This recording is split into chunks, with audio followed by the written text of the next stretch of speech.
Hello everyone and welcome to A Fictional Escapist.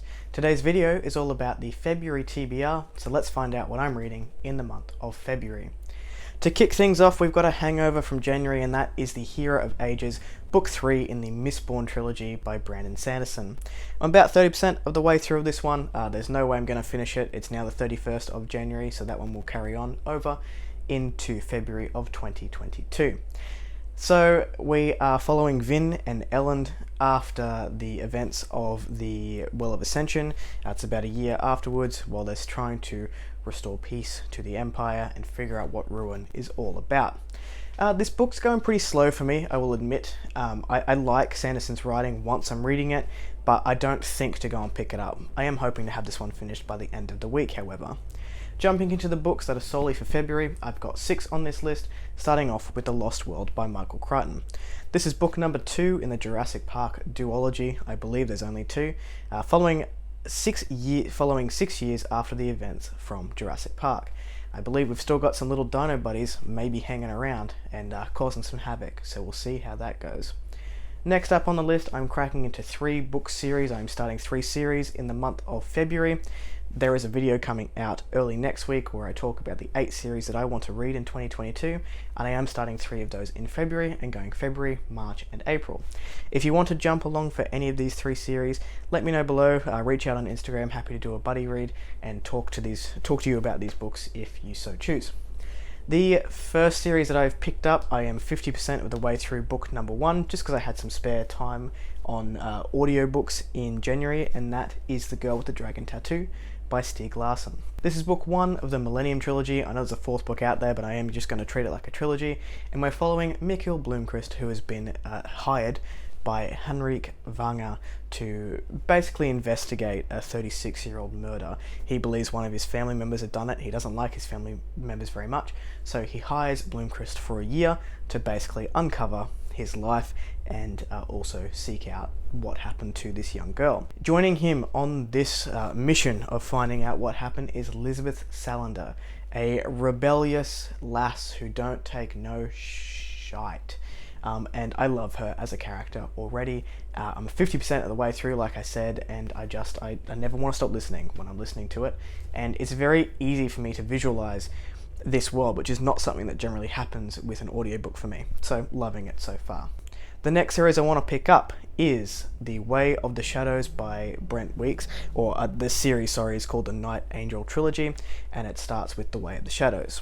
Here we're following Kyler Stern as he navigates the world of assassins, dangerous politics, and complex magic systems. Brent Weeks has been on my radar for a little while. I've not read anything by Brent Weeks. I hear this one called YA or borderline YA sometimes.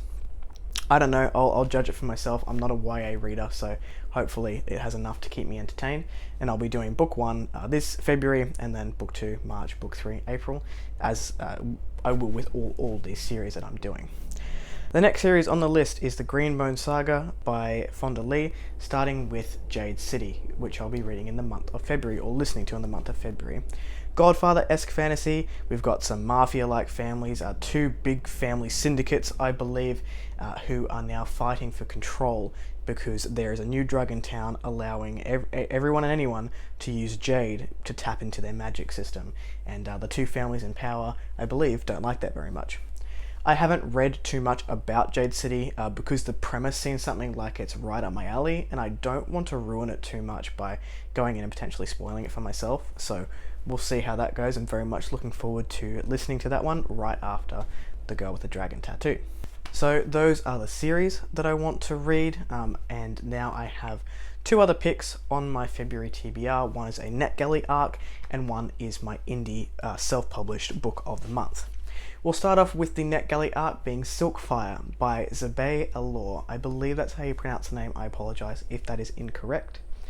I picked this one up because I want to read some more LGBTQIA+ fiction, and this one came up within that category, as well as being a fantasy, and I believe there's a subplot of romance somewhere in there.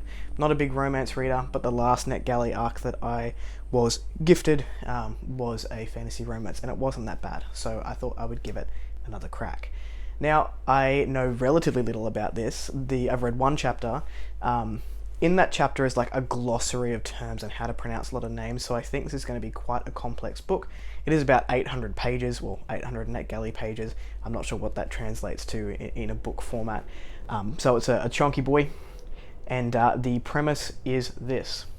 Set in a planet-sized matriarchal city where magic and technology freely bleed together, a male courtesan's quest for vengeance against his aristocratic father draws him into an ancient struggle between dragons, necromancers, and his home district's violent history. That got me. It sounds pretty cool, and I enjoyed chapter 1, so we'll see where it goes from there. Last up on this list is my indie / self-pub pick of the month. I am going to try and do a self-pub indie pick every month because that's what this channel is going to be about in the long run, is about promoting those self-pub indie authors. So I've picked up The Heart of the Bloodstone by Philinna Wood. Just take a moment to look at that cover, guys. It is stunning. The cover got me, and then I read the premise of it, and I really, really wanted to jump in. So without giving too much away, this is Philinna Wood's debut fantasy novel. There is a short story, a companion short story with this called The Goat Game, which explains a little bit behind the game in this book. So you can read that. She does suggest that you read it prior to picking up The Blood of the Heartstone. I haven't. I am just going to go straight into the first novel, and if I get confused, then I'll pick up the short story. I think it's only like 30 pages. In this story, we follow Avalon, who is fighting to bring freedom to his tribe under a tyrannical chief control, and they've been under that control for too long. I believe this is, at its core, an adventure story with multiple POVs, with some eco-loving world building and some complex magic systems, which I'm all for. Again, I didn't want to know too much. I just read the blurb going in, but I'm very much looking forward to this one. This is one of my anticipated releases of the year, so I'm hoping that it's good. And the author is lovely. You know, I've had a chat to her on Instagram, and yeah, she is really lovely. So, hoping I love this one. They are all the books that I want to read in the month of February. What are you picking up? Let me know below. If you like the content, give it a thumbs up. If you want to see more of it, you know what to do, and I'll catch you next time. Ciao.